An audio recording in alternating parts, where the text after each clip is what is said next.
반갑습니다. 이상원 교수입니다.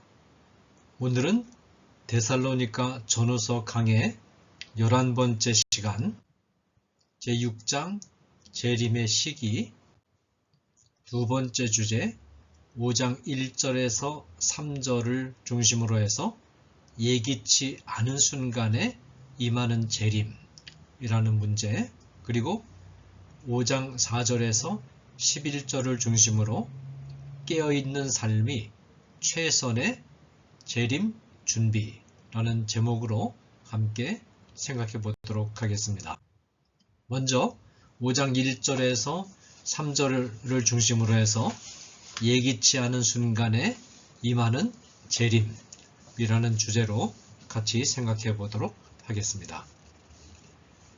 데살로니가 교회의 일부 성도들은 임박한 재림을 준비하기 위해서는 일상적인 일만 해서는 안 되고 무언가 특별한 일을 해야 한다는 강박관념에 사로잡혀 있었습니다. 이들은 일상의 일을 멈추고 다른 성도들이 제공하는 물질적인 도움에 기대어 한때를 지내려고 했습니다. 바울은 4장 11절에서 일상적인 일을 성실하게 계속하는 것이 훌륭한 재림의 준비가 된다는 것을 밝힌 바 있습니다. 5장 1절에서 11절은 재림의 시기 문제를 말하면서 일상의 일을 계속하는 것이 재림을 위한 가장 훌륭한 준비 작업이라는 점을 보다 상세하게 설명합니다. 먼저 바울은 재림의 때에 관해서 말합니다. 바울은 재림의 때에 대해서는 데살로니가에서 사역할 때 이미 충분히 가르친 바 있음을 상기시키면서 기왕에 가르친 내용을 1절과 2절에서 다시 강조합니다. 형제들아, 때와 시기에 관하여는 너희에게 쓸 것이 없음은 주의 날이 밤에 도둑같이 이를 줄을 너희 자신이 자세히 알기 때문이라. 본문에서 때와 시기라는 표현이 등장하는데 사도행전 1장 7절에도 재림의 시기와 관련해서 때와 시기라는 표현이 등장합니다. 때는 일정하게 계속되는 기간을 말하고 시기는 정해진 한 시점을 말합니다. 그러므로 때와 시기에 관하여는 이라는 구절은 재림의 시기까지 얼마나 오랜 기간이 경과할 것이며, 이게 때죠. 정확하게 어느 날짜에 올 것인가, 이건 시기입니다. 에 관하여는 이라는 의미를 담고 있습니다. 이 문제에 관한 바울의 답변은 밤에 도둑같이로 묘사됩니다. 밤은 때에 대한 답변이고 도둑같이는 시기에 대한 답변입니다. 재림은 밤이라는 긴 시간의 환경 안에서 도둑같은 방법으로 임한다는 것입니다. 밤은 모든 사람이 잠든 시간입니다. 밤은 비유로서 영적이고 도덕적인 어두움을 상징합니다. 재림의 때가 가까워져 오면 시대는 더욱 악해지고 어두워질 것입니다. 많은 사람이 영적으로 그리고 도덕적으로 잠을 잘 것입니다. 이런 환경이 상당히 길게 계속될 것입니다. 영적이고 도덕적인 어두움이 오래 계속되는 것을 보고 재림의 시점이 가까이 오고 있다고 생각해도 무방합니다. 그러나 재림의 시점은 정확히 예측할 수가 없습니다. 왜냐하면 재림은 마치 밤에 도둑이 오는 것과 같이 임할 것이기 때문입니다. 방문 시점을 예고해 놓고 침입하는 도둑은 없습니다. 도둑의 특징은 예기치 못한 시점에 온다는 것입니다. 3절은 예기치 않은 순간에 갑자기 임하는 재림의 날을 여인에게 해산의 고통이 예기치 않은 순간에 찾아오는 것에 비유하여 더 생생히 묘사합니다. 그들이 평안하다, 안전하다 할 그때에 임신한 여자에게 해산의 고통이 이름과 같이 멸망이 갑자기 그들에게 이르리니 결코 피하지 못하리라. 임신한 여인의 배가 점점 불러오는 것은 상당한 시일이 소요됩니다. 임산부의 배가 점차 불러오는 것을 보고 출산의 시점이 다가오고 있는 것 정도는 감지할 수 있습니다. 그러나 정확한 출산 시점은 예기치 않은 시기에 옵니다. 오랫동안 서서히 사람들이 영적이고 도덕적인 어두움에 더 깊이 사로잡혀 가는 것을 보면서 예수님의 재림이 가까워지고 있음을 알 수 있습니다. 그러나 예수님의 재림의 정확한 시점은 예측할 수 없습니다. 다음에 5장 4절에서 11절을 중심으로 해서 깨어있는 삶이 최선의 재림의 준비다 라는 가르침을 정리하도록 하겠습니다. 재림은 예기치 않은 시기에 온 세상이 영적이고 도덕적인 어두움으로 가득 차 있는 날에 갑자기 임한다는 진리를 강조한 후 바울은 재림을 기다리는 성도들의 삶의 모습은 어떠해야 하며 그렇게 살아야 하는 신학적인 이유가 무엇인가를 말합니다. 바울은 4절부터 8절까지 해서 성도들은 어두움과 밤에 속한 자가 아니라 낮과 빛에 속한 자이므로 낮과 빛에 부합하는 삶을 살아야 한다는 점을 강조합니다. 4절과 5절을 보겠습니다. 형제들아, 너희는 어두움에 있지 아니하매 그날이 도둑같이 너희에게 임하지 못하리니 너희는 다 빛의 아들이요 낮의 아들이라. 우리가 밤이나 어두움에 속하지 아니하나니. 이 본문은 성도들의 현재의 신분과 상태를 묘사하고 있습니다. 자, 본문에는 두 개의 커다란 영역이 등장합니다. 하나는 어두움으로 가득 찬 캄캄한 밤의 영역입니다. 이 영역은 사탄이 지배하는 세상 나라이며 죽음의 권세가 지배하는 곳입니다. 다른 또 하나의 영역은 하나님이 왕으로 다스리시는 영역으로서 하나님의 거룩과 사랑의 빛이 충만하게 가득 찬 영역입니다. 그런데 성도들은 어두움의 영역으로부터 빛의 영역으로 이동을 한 자들입니다. 성도들은 하나님의 거룩과 사랑의 빛 안에서 그 빛의 비추임과 그 빛이 주는 혜택을 받으면서 살아가는 자들입니다.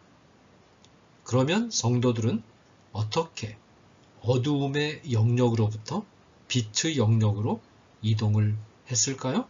오직 하나님의 은혜로입니다. 본문은 데살로니가 교회 성도들을 다 빛의 아들이라고 부르기를 주저하지 않습니다. 바울은 재림 문제에 대해서 오해하면서 일하기를 싫어하고 게으름 피우는 일부 성도들까지도 빛의 아들이라고 부르기를 주저하지 않습니다. 이들의 문제는 빛의 아들이 아닌데 있는 것이 아니라 빛의 아들임에도 불구하고 빛의 아들답게 살지 않는 데 있습니다. 왜 이들까지도 빛의 아들이라고 부르기를 주저하지 않습니까? 그 이유는 이들이 빛의 아들에 합당한 삶을 살았기 때문에 빛의 아들이 된 것이 아니라 오직 하나님의 은혜로 빛의 아들이 되었기 때문입니다.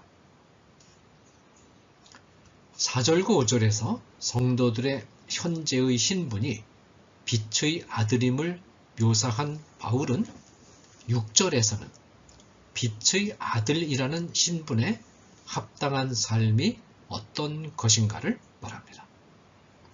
그러므로 우리는 다른 이들과 같이 자지 말고 오직 깨어 정신을 차릴지라.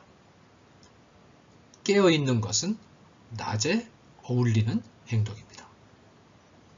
햇볕이 환하게 비추면 잠을 잘 수가 없습니다. 정신을 차리는 것은 행동을 절제하고 조심하는 것을 말합니다. 빛이 사방에 밝게 비추면서 모습을 적나라하게 드러내니까 행동에 절제하고 조심할 수밖에 없습니다. 영적으로나 도덕적으로 깨어서 행동을 절제하고 조심하는 것이 빛의 아들에게 합당한 행동입니다. 7절에서는 빛의 아들과 대조되는 어두움의 아들에게서 자연스럽게 나타나는 행동이 어떤 것인가를 묘사합니다. 자는 자들은 밤에 자고 취하는 자들은 밤에 취하되 밤이 되면 사람들은 잠을 잡니다. 밤이 되면 행동이 드러나지 않으니까 긴장이 풀어져서 사람들의 눈치를 보지 않고 술에 취할 수 있습니다. 영적이고 도덕적인 잠에 빠져서 절제력을 잃고 행동하는 것은 어두움의 아들의 특징입니다. 8절부터 바울은 낮에 속한 자로서 합당한 삶을 살아야 한다는 교훈을 표현을 달리해서 재차 강조합니다. 우리는 낮에 속하였으니 정신을 차리고 믿음과 사랑의 호심경을 붙이고 구원의 소망의 투구를 쓰자. 이 구절을 잘 보면 1장 3절에 등장했던 세 단어 믿음, 사랑, 소망이 다시 나오는 것을 확인할 수 있습니다. 믿음, 사랑의 호심경, 구원의 소망의 투구.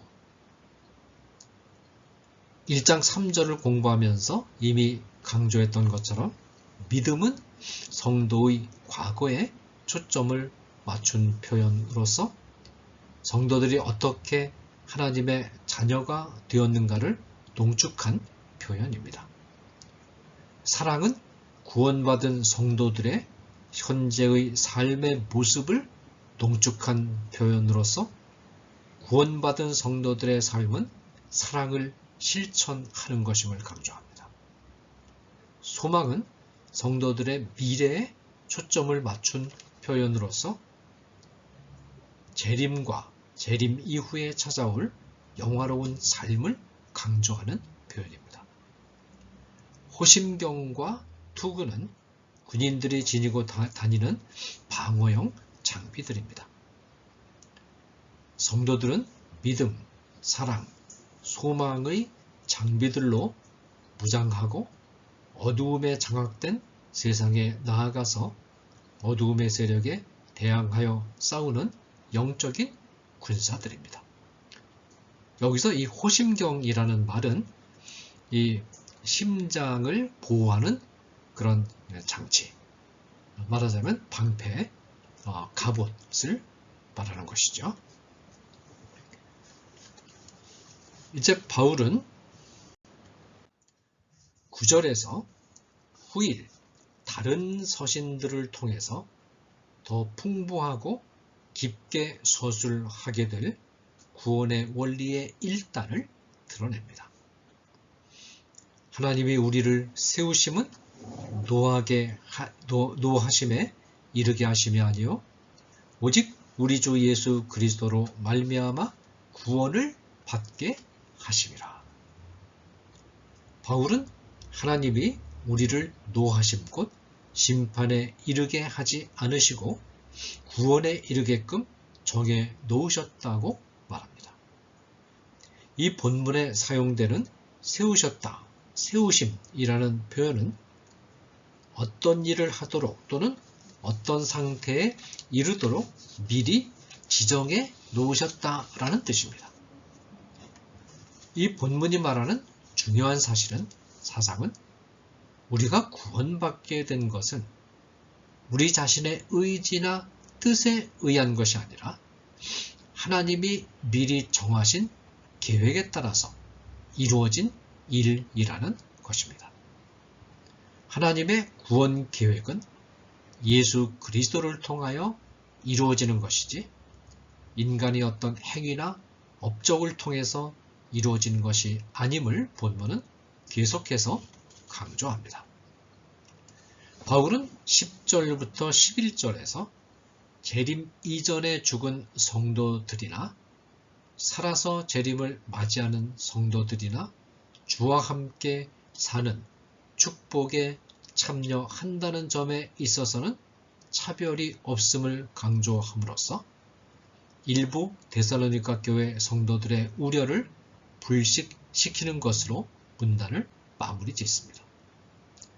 예수께서 우리를 위하여 죽으사 우리로 하여금 깨어있든지 자든지 자기와 함께 살게 하려 하셨느니라. 그러므로 피차 권면하고 피차 덕을 세우기를 너희가 하는 것 같이 하라.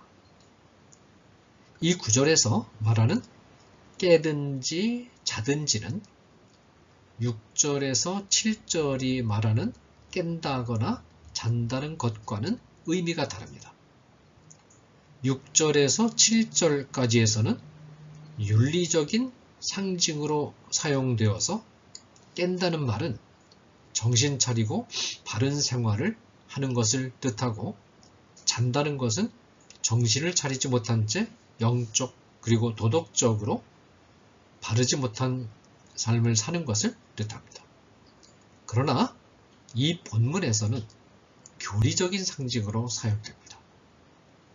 이 본문에서 깬 자는 예수님이 재림하실 때 살아있는 자를 말하고 자는 자는 예수님이 재림하실 때 죽어있는 자를 뜻합니다. 예수 그리스도의 죽으심 곧 십자가 사건에 근거하여 주어지는 주님과 함께하는 삶에는 재림 전에 죽은 자나 살아서 재림을 맞이하는 사람이나 아무런 차이가 없다는 것입니다. 따라서 이 말로서 서로를 권면하여 불필요한 우려와 불안으로부터 벗어날 것을 권고하면서 바울은 문단을 마무리 짓습니다. 감사합니다.